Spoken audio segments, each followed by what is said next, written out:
What's happening around the world and what's happening here at home. A very good Friday evening to all our viewers. You're watching Primetime News coming to you live and direct from our Newsfirst studios here in Colombo. For the Newsfirst team, I'm Mariam Jaya. And I'm Sandro Ferdinando. Let's take a look at your headlines for tonight.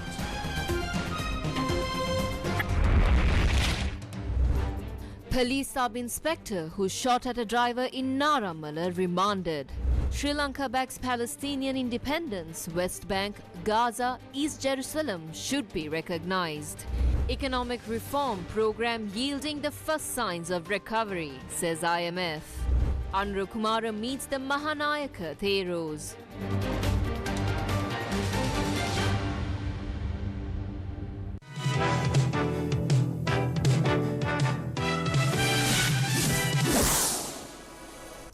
In breaking news, the United Nations Human Rights Office has expressed serious concerns over the revised anti-terrorism bill currently under consideration by the Sri Lankan Parliament.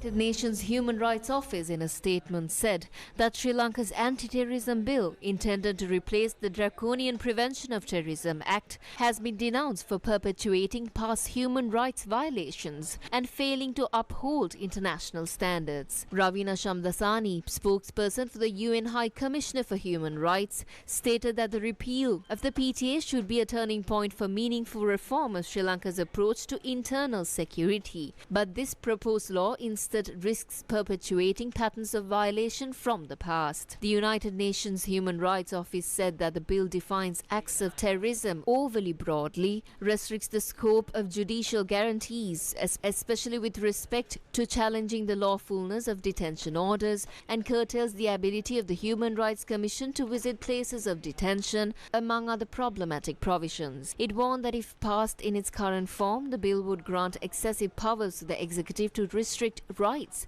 with limited or no safeguards against abuse of such powers. The United Nations Human Rights Office urged authorities to revise the bill and bring it fully into line with Sri Lanka's international human rights obligations.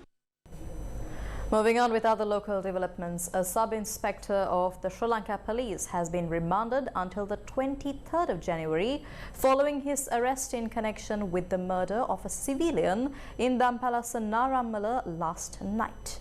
The police spokesperson says that the sub-inspector had said that the incident was accidental. Details have emerged surrounding the fatal shooting of a civilian by a police officer in the Dampalasa area of Narammala on Thursday night. The victim, identified as 42-year-old Roshan Kumara Tilaka, a father of three and a carpenter from Wattekanda, was reportedly travelling home in his small lorry on the Negombo Kurunegala road around 7 p.m. when the incident occurred. It was reported that two individuals in civilian clothing attempted to stop Kumara Tilaka's vehicle. It was also reported that Kumara Tilaka continued driving and eventually stopped near a friend's shop. It was at this point, according to eyewitnesses, that a plainclothes sub-inspector who had followed the lorry allegedly discharged his firearm, resulting in Kumara Tilaka's death. A bystander reportedly captured video footage of the sub-inspector's immediate actions after the incident, which is expected to be a crucial evidence in the ongoing investigation.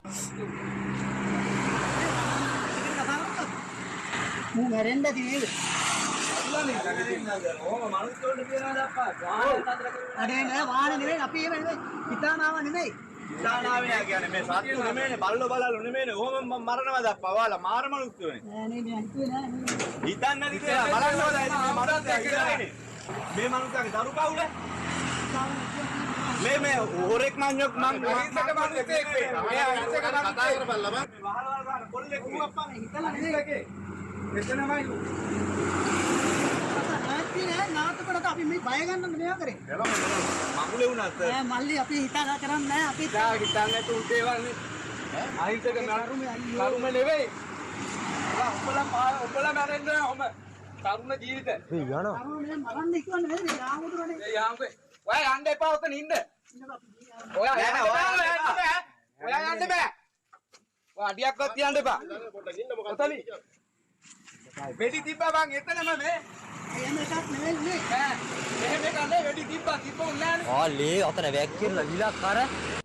The police spokesperson elaborated on the incident. Narammala police ස්ථානයට අනුයුක්තව සේවය කරන ලද police නිලධාරීන් පිරිසක් A group of police officers attached to the Nonaligned police were engaged in official raids in the said area. During that time, a police sub-inspector and a police constable had flagged down a lorry at the Nonaligned town for inspection. As the lorry failed to stop, the police sub-inspector and the police constable had pursued the lorry in their motorbike and managed to stop the lorry in Dampalassa. During an inspection of the vehicle, a shot was discharged and the lorry driver, who was also the owner of the vehicle, died as a result. Eyewitnesses, however, details what took place last night. The motorcycle arrived at the same time the lorry stopped here. The pillion rider got off and attacked the victim and used profanity. Then the rider of the motorcycle arrived, pushed him to the other side and said that he would kill the driver. He loaded his gun right here and said that he would kill the driver and pressed the gun to his head. Only the driver was inside the vehicle. When the shot rang out, the other man asked whether a shot was fired. The man acknowledged and then moved aside. දදුමල්ලි කියලා අරූ ගියා පැත්තකට. එතකොට එයා මොනවද මේ අහුලා ගන්නේ මොකක්ද අර ඉස්සරහේ? ඒ වෙඩි තියපු උන්නේ ඉතුරු කියන්නේ කොපුව තමයි එහෙන්දගෙන සාක්කුවට දාගන්නේ. කියන්නේ අතනින් ලෝඩ් කරගෙන එන්න අරමුණක් තියා අතනින් ලෝඩ් කරගන්න එන්න ඕන වෙඩි තියන්න ඕනේ නේද? නැත්නම් ලෝඩ් කරගෙන එන්න ඕනේ නැහැනේ. ඇවිල්ලා පයට වගේ දාව වාහනේ නැවතුණා වගේ දඩ ගාලා නැවතුණා. ඒ අපිත් මෙතන ඉන්න නිසා දැන් නවත්තන්න වාහනේ නවත්තන්න කියලා නැවතුනේ නෑනේ. පයට ඇවිල්ලා මෙතන නැවතුනේ. ඕරෙද්ද මොකෙද්ද කියලා දන්න යුනිෆෝම් නෙවෙයි සිවිල් නේ. අත්තුවගේ මේ මනුස්සයා පොලිස් කාර්යය ආවා ජිප් එක ආවා පොලිස් කාර්යය දාගත්තා ගියා ලෙඩා මේක ඇතුලේ බෑ භාගයකට විතර පස්සේ තමයි අරන් ගියේ. Following the incident, locals gathered opposite the Nonaligned police and that led to a heated situation.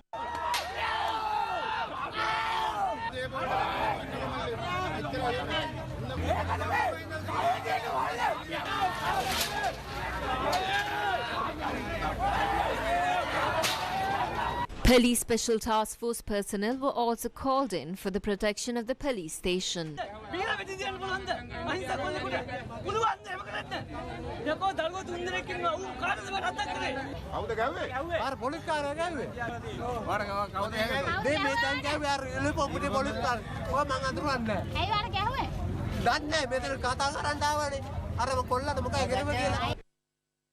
The remains of the late Roshan Kumar Tilaka were placed at the Kurunegala hospital and was to be handed over to his relatives. This afternoon, the DIG in charge of the Northwestern Province visited the residence of the late Kumar Tilaka and explained the situation with the family.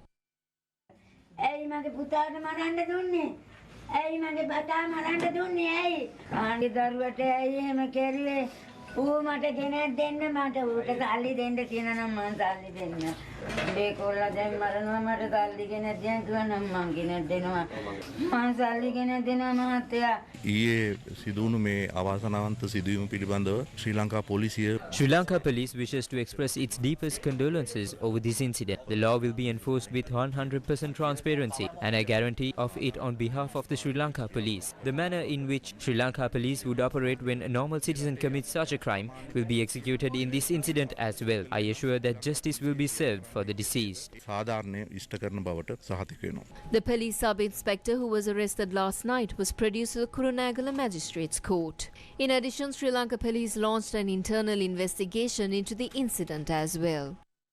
විශේෂයෙන්ම ඉදි නිරීක්ෂණය වුණේ මේ උපපොලිස් පරීක්ෂකවරයාගේ තියෙන නොසලකිලිමත්. It was observed that the police officer was negligent and did not follow certain procedures that are in place at Sri Lanka police. It was also observed that the police officer was in civil clothing. He was arrested immediately and the law will be strictly enforced. He will be charged under the criminal law. Disciplinary action was instituted against him at institutional level. The acting police chief had instructed the special bureau to conduct an investigation. විශේෂ කාර්යාංශයට මේ සම්බන්ධව විමර්ශන කටයුතු ආරම්භ කරන්න කියලා.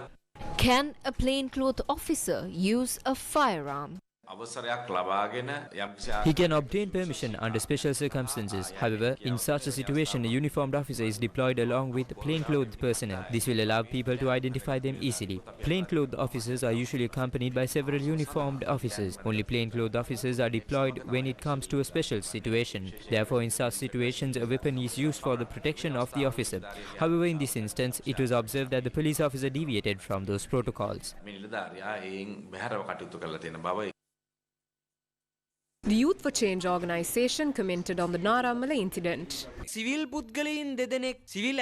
When two people in civilian clothing ordered a vehicle to stop on the road, who would comply with that? As far as I am aware, there is no such law that forces to comply to stop in such a manner. Following this incident, we should assume that those flagging down vehicles are police officers, and if we do not stop, we will be shot. Thereafter, they will place a gun in our mouths and open fire. However, our concern is how can plainclothes police officers carry weapons? Plainclothes officers are shooting people dead on the streets, and justice is not served. We are expected to sacrifice our lives so that some can secure dreams of becoming police chief and to cover up their failure of the Ranil Rajapaksa government. The Frontline Socialist Party also expressed their views on this matter. This can be viewed as an unofficial operation of an armed gang. They could have covered up the whole incident as gang violence related to drugs. They failed to accomplish that because the youth present at the scene decided to record the events on video and release them on social media. Now they are trying to regulate social media. Tiran Alas said that the letters from the UN and Human Rights Commission was disregarded. Such is his power, and he said that those things do not deter him. What is this might he carries forward? They are trying to be above the law. That is what is being said. In addition, he said that if Deshbandhu is not given the top police post, he can resign and engage in politics. There's nothing new to it because they are already engaged in politics. They have incited fear among the people using their operations. This is also a propaganda campaign.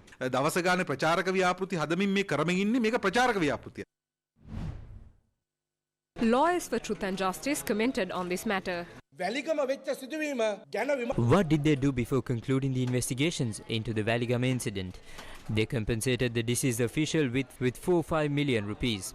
We do not have any problem with compensating, but the investigation was not even completed. Through this, the people conveyed the message that no matter how illegal the conduct is, the police will protect them. After what happened on the 1st of January at the hotel in Dehiwala, the police showed that they can act beyond their standard disciplinary level and that they can be controlled as an unofficial underworld team. That resulted in the tragic incident that took place in Naramala yesterday. The shooting in Naramala was carried out by plainclothes officers. A plainclothes officer held a pistol on the head of a civilian to scare him and end up shooting him. The country has fallen to that level. That happened because the police have implied that they will take care of anything. Who will take care of such things? Was that taken care by the Minister of Public Security and the acting IGP? The quality of the police is not even the least ethical. Keep in mind that no minister or acting IGP will come to get you out of trouble. Meanwhile, the Human Rights Commission of Sri Lanka examined the complaint today regarding the recent demolition of a hotel in the Dehiwala area. Following the recent demolition of the hotel deemed an illegal construction, the hotel management filed a complaint with the Human Rights Commission and it was examined today. Sri Lanka Police and the Coast Conservation Department demolished the property, alleging that it belonged to a leading drug trafficker.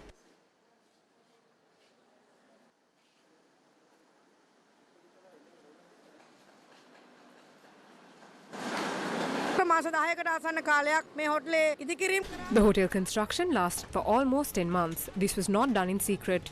It is said that the order was issued in January 2021. Our position is that the Director General never issued an order to the directors or the staff for the removal of this property. This construction was approved. The Director General was compelled to state that the police filed a complaint on the 1st of January at 8:25 in the morning and the letter was also issued that day. So Sri Lanka Police and the Coast Conservation Department is so efficient that the complaint was filed and a letter for demolition was issued on the same day.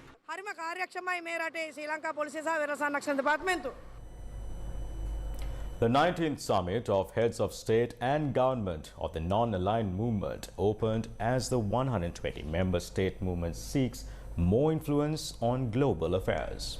Addressing the conference today, President Ranil Wickremesinghe emphasized the importance of recognizing the West Bank, Gaza Strip and East Jerusalem as part of the state of Palestinian in line with the UN resolutions and the conference declaration.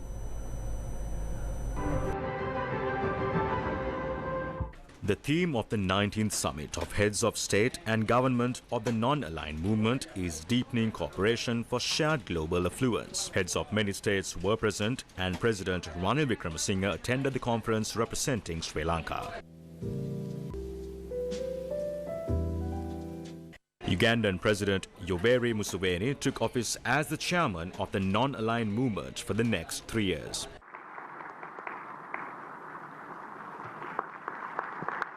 President Ranil Wickremesinghe attending the conference highlighted that the West Bank, Gaza Strip and East Jerusalem should be accepted as part of the Palestinian state according to the UN conventions, emphasizing that no change should be made in the ethnic composition of the Gaza Strip.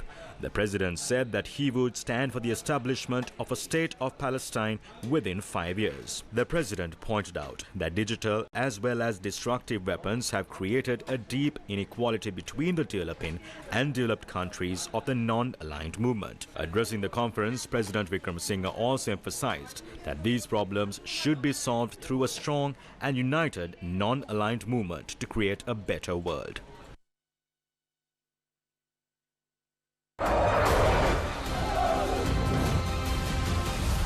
Red Sea Crisis.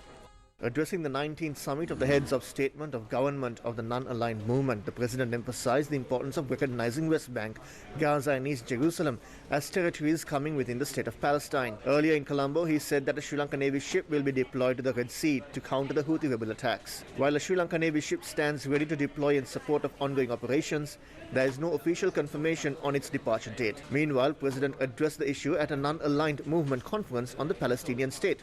The conflict's origin lies in the Israeli-Hamas clashes, which ignited a chain reaction in the Red Sea. The Houthis, citing their support for the Palestinian cause, launched assaults on merchant ships. Adding fuel to the fire, both Iran and Pakistan became embroiled in the dispute, further heightening regional anxieties. However, the Houthis announced they would refrain from attacking Chinese and Russian vessels, even offering guarantees for their safe passage. This selective targeting strategy, according to Houthi leader Mohammed al-Bukaiti, solely aims at ships connected to Israel and its allies. Meanwhile, US media reported the 5th US airstrike against Houthi targets in a week, marking a significant escalation in American involvement. The US president has made it clear the attacks will continue until the Houthis cease their maritime hostilities. Newsfirst, main sponsor. Reach beyond boundaries with Edlocate. Explore education across 6 destinations under one roof. The IMF staff team concluded their visit to Sri Lanka, and during a media briefing in Colombo, they stressed that the improvements gained by Sri Lanka need to translate into improved living conditions for the country's people. The International Monetary Fund said that staying on the course on the reform agenda is necessary for the stabilization to evolve into broad-based and stable growth that will ensure a full and lasting economic recovery benefiting the people. Economic reform program implemented by the Sri Lankan authorities is yielding the first signs of recovery.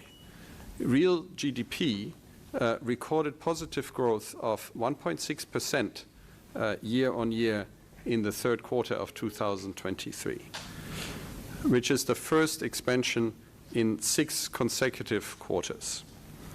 Shortages of essentials have eased and inflation remains contained.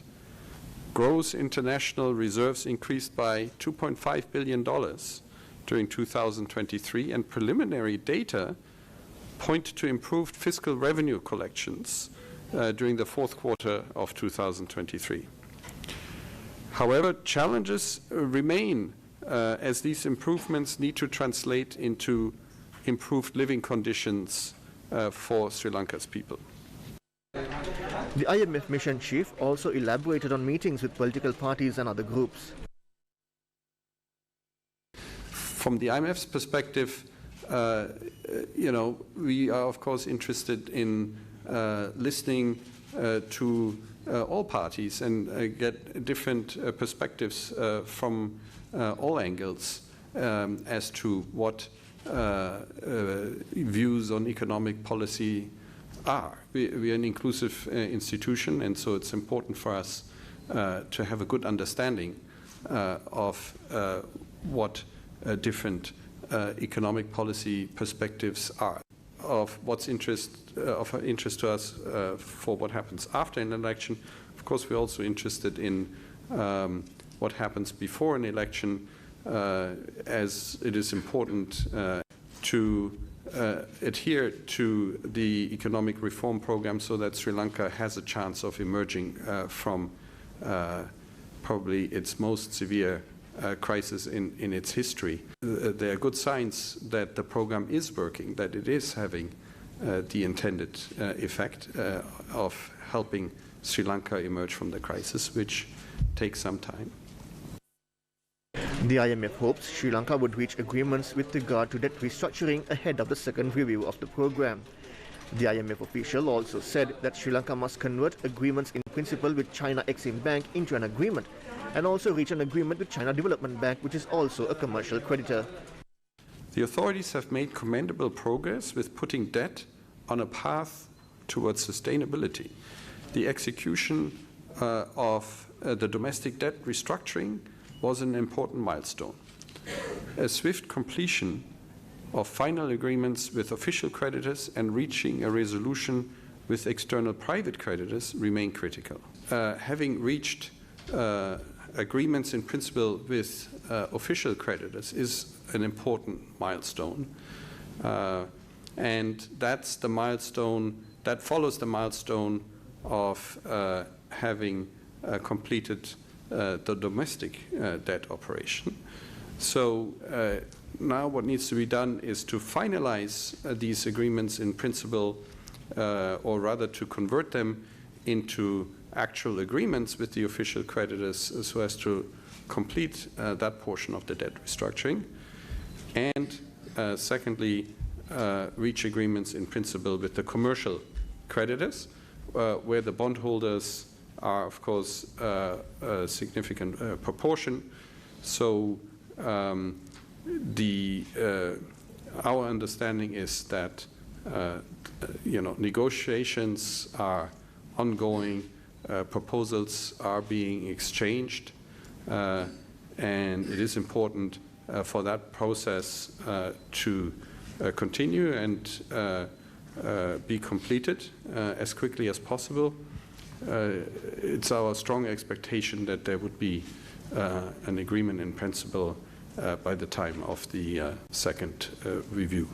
When you say the Sri Lanka debt restructuring, it's actually something like 10 different processes, given all this very complicated creditor landscape. And so doing this sequentially makes sense because there's a limited capacity to how much you can do all at the same time. Of course, there is engagement with all of these creditors, but now that the first two major blocks are close to being completed, the third one can be tackled. Leader of the Jatika Janabalawegaya, Andra Kumara Disanayaka, met with the Mahanayaka Theros of the Askiri and Malwatu chapters of the Siam sect.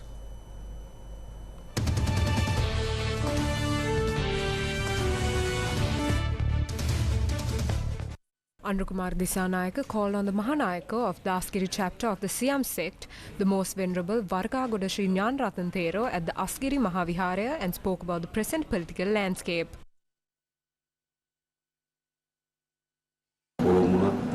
September 17 October 17 වගේ මාස ඇතුළත ජනාධිපතිත්වයට කියලා අපි හිතනවා. අපි අපේක්ෂාවකින් වෙනසක් ඇති කර ගැනීම සඳහා තමයි.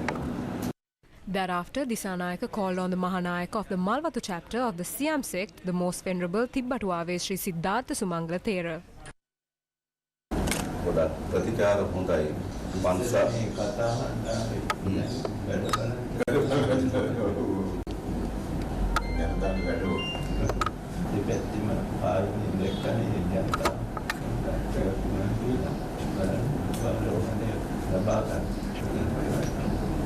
මේ සැරේ මේක කොහොම හරි කරන්න ඕන කියන අපේක්ෂාව.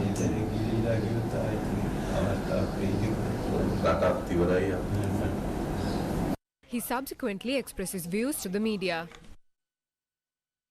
This is not solely political, and what we acquire is a national effort to uplift this country.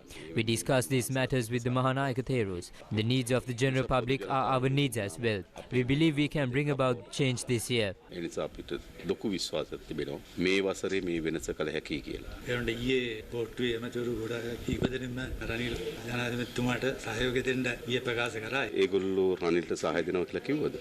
they specifically pledge support to President Ranil Wickremesinghe? Did you have a look at the expressions? From where did they speak? They have looted and ruined this country. They take a step forward and claim the country was uplifted. Wickremesinghe and that group are the same clan that ruined this country. They are not separate groups. They are the same. We need to save this country from that group and steer the country into a proper direction.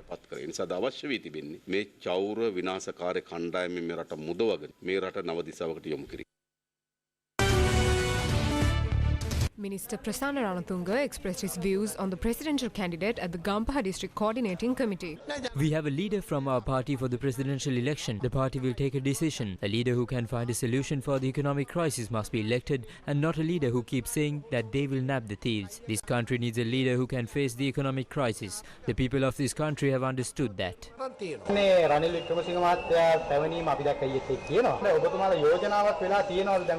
I said that it was a personal suggestion. The party will take a decision in the future. I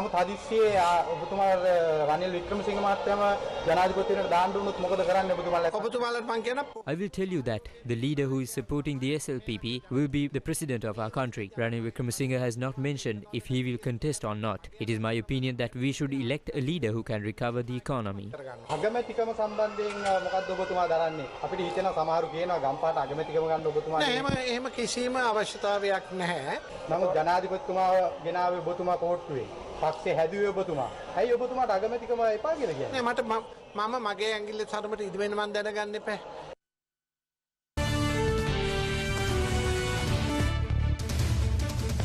These are the views expressed by Johnston Fernando.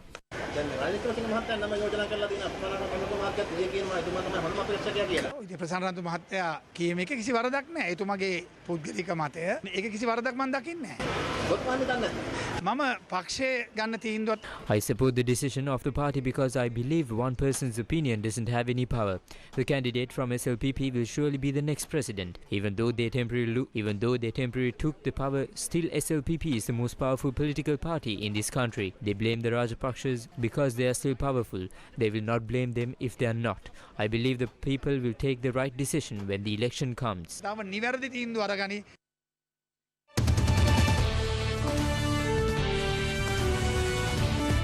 These are the views expressed at the Samaga Jana Balawege press conference. This is an election year.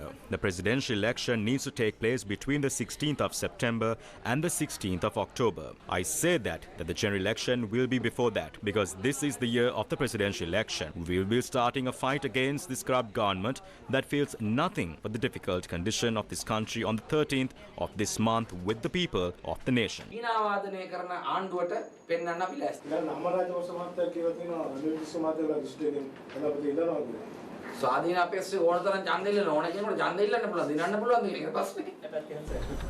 Meanwhile, opposition leader Sajid Premadasa expressed his views on the president using government employees as a bait to attract opposition MPs. IMF එක පෙන්නලා බදු බර වැඩි කරලා රටේ නායකයන්ව ලෝක සභාවේ. ඒ විතරක් නෙවෙයි. After showing us the IMF and the weight of taxes, the leader of the country is on a world tour. He is also inviting opposition MPs to join him on the world tour. A few days back, MPs from the SJB came to me and complained that they keep getting calls from the presidential secretariat to join the president on a tour to Uganda. After the presidential secretariat stopped calling the MPs, the Parliament Protocol Office calls the name MPs, telling them that there are opportunities to fly to Uganda along with the president. This was something even I found surprising. When there are school children suffering without school stationery, computers and their meals, And at a time that 4.1 million students are suffering, isn't he ashamed in baiting the opposition MPs using the Presidential Secretariat and the Parliament Protocol Office, inviting them on a free tour to Uganda? Is it ethical? None of the MPs from the SJB accepted this invitation because we know that the priority of the country is not the tour with the President. සමගි ජන බලවේගයේ මන්ත්‍රීවරයෙක් ඒ ආරාධනාව පිළිගත්තේ නැහැ. මොකද අපි දන්නවා ජනාධිපතිත් එක්ක යුගන්ඩ යන එක නෙමෙයි රටේ ප්‍රමුඛතාවය. And with that, we wrap up Primetime News for tonight. Thank you very much for watching. Good night and take care.